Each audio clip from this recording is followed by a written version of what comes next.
Hi there, Eric Tars here again with your sixth day and final day of events here in Geneva around the Convention on the Elimination of All Forms of Racial Discrimination.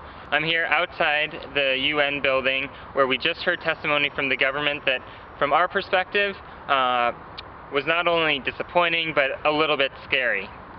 It actually sounded a lot to me like what I heard here 2 years ago when I was here for the hearings before the Committee Against Torture, where the government tried to say, rather than looking at the plain text of the treaty that says do not torture, they tried to define torture in many different ways and weave these legal definitions such that what they were doing, which is clearly torture, doesn't count as torture.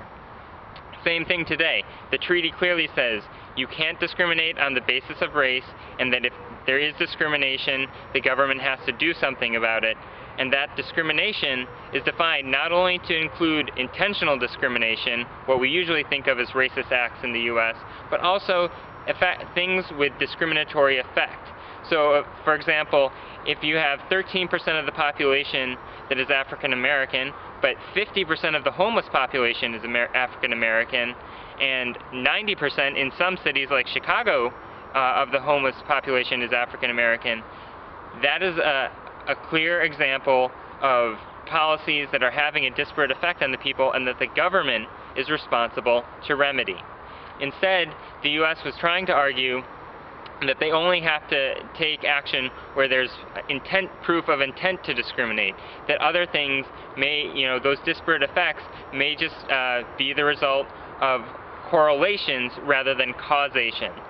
This is exactly the same kind of legal trying to redefine things. It's very clear in the treaty. The treaty says disparate effects.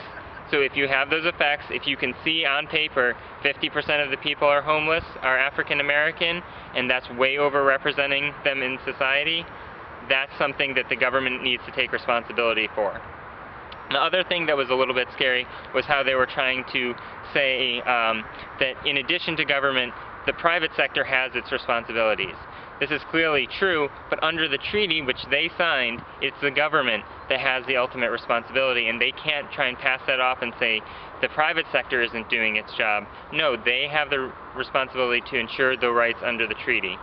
But luckily, all of this we got on tape. It's at ushrnetwork.org. Go check it out and see what the U.S. said. It'll blow your mind, and then bring it back to your communities, take it to the streets, and we're going to make this some change in this country. Thanks for joining me, and if you have any questions, you can always reach me at etars@nlchp.org. Thanks. Bye.